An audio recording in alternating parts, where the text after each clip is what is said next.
tamam cebin ateşyan yarken gite be yarken git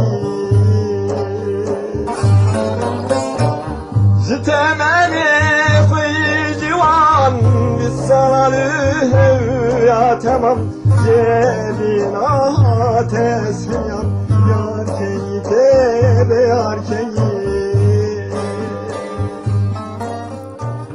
Türkülerle büyüttüğüm çocuğun acılara serilmiş.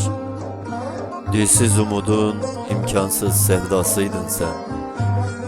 Rüyaları çalınmış gecelerde sevdim seni. Yetim çocukların kirlenmemiş düşlerinde büyüttüm seni.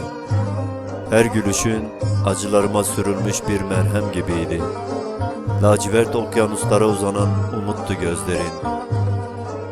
Ken gide be yar, ken gide be.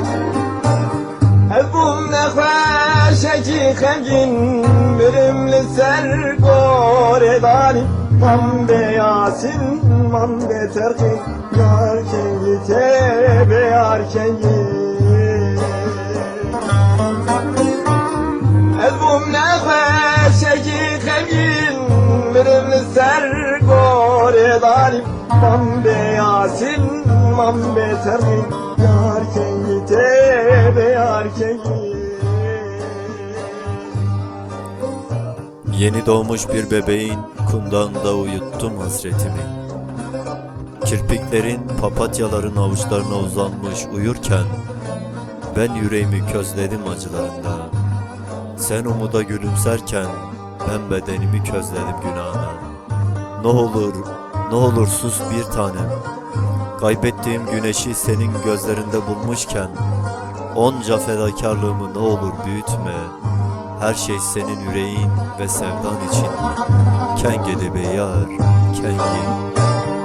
Veserdir min dilberi Temli khemluhe zaberi Gümrüh ve beteve geri Yar kengite be yar kengit